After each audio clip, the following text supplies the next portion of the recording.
Olá pessoal, tudo bem? Bom dia, boa tarde, boa noite ou boa madrugada, não sei quando é que você vai me ver.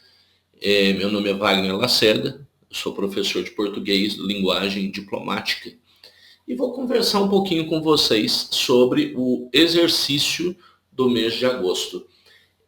Todos os meses nós disponibilizamos simulados, tá? Que os assinantes podem fazer, né? Tem um valor diferenciado naturalmente, e esses simulados são corrigidos, aqui como vocês estão vendo, né?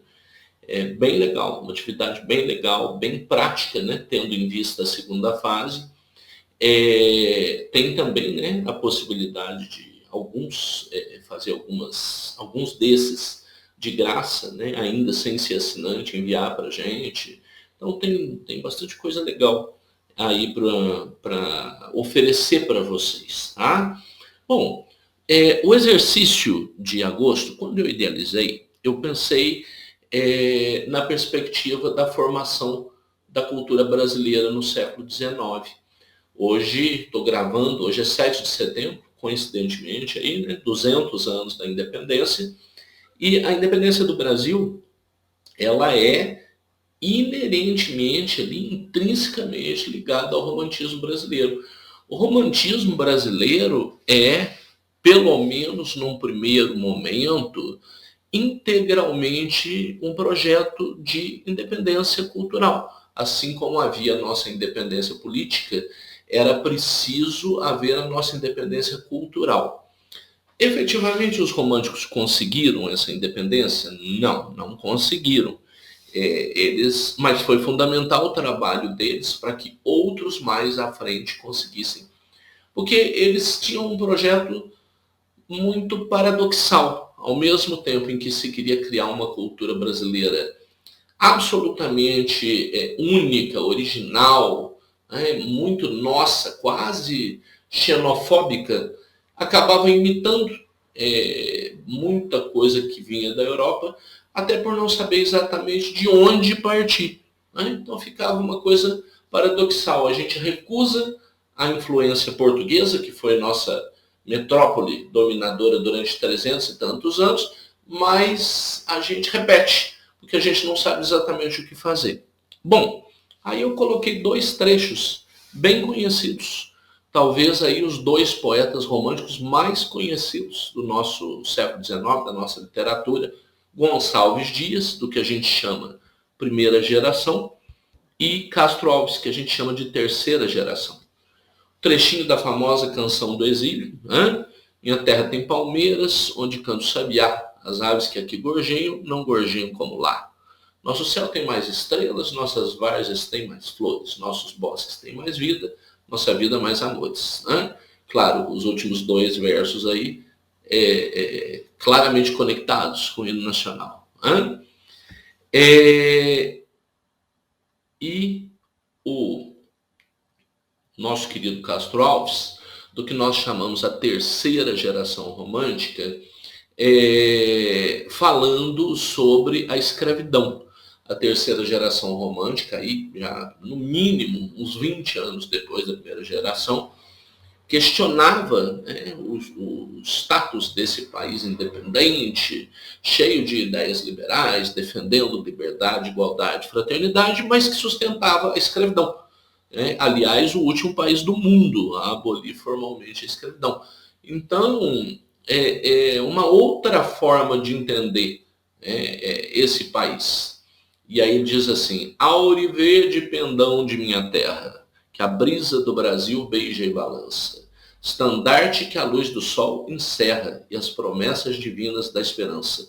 Uma figura forte, né? A bandeira do Brasil tapando o sol e acabando com a esperança, né, desses escravos que eram trazidos nos navios negreiros. Tu que da liberdade após a guerra foste hasteado dos heróis na lança, antes te houvessem roto, rasgado, na batalha que servires a um povo de mortalha. Né? Uma crítica clara. Né? Os dois excertos acima foram extraídos de célebres poemas dos dois mais conhecidos poetas românticos brasileiros. Eles ilustram visões bastante comuns sobre o Brasil na literatura da época. Uma ufanista, a outra crítica. Comente sobre a continuidade dessas visões na literatura nacional dos séculos XX e XXI, elaborando uma possível hipótese para o impacto delas na construção da cultura brasileira. Bom, poderia ser uma redação, né? Poderíamos, a partir daí, propor um tema de redação, né? Mas, nesse primeiro momento, eu estabeleci ele enquanto o exercício de análise e comentário.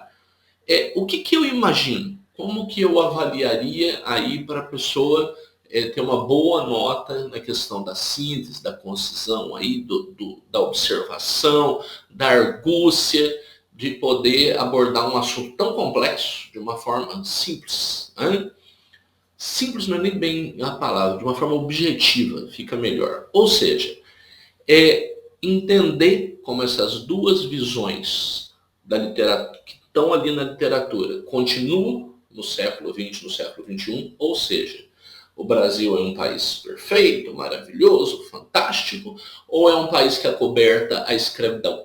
Se você parar para pensar, nós temos muito disso até hoje, na nossa literatura, na nossa cultura, na nossa arte de forma geral, né? Essa coisa de um lado, um viés muito crítico em relação a esse país cheio de contradições, mas de outro, o reconhecimento desse país tão bonito, né?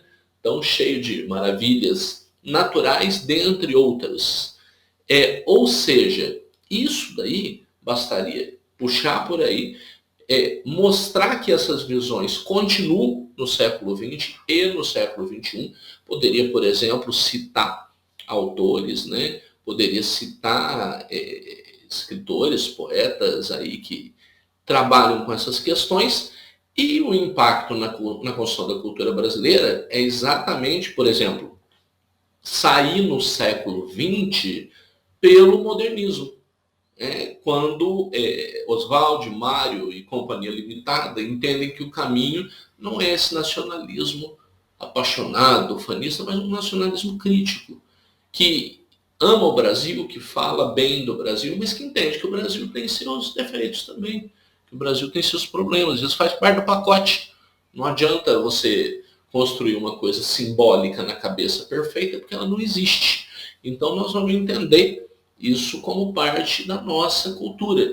E aí a gente constrói uma cultura mais adequada a uma representação próxima da verdade, né? Não somos perfeitos, somos bons, bonitos, somos interessantes, somos cheios de riquezas artísticas, culturais, históricas, naturais, mas temos problemas também.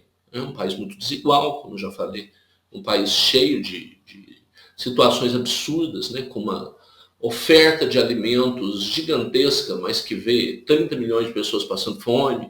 Ou seja, entender isso é entender a formação desse país. Por extensão, é entender quem nós somos.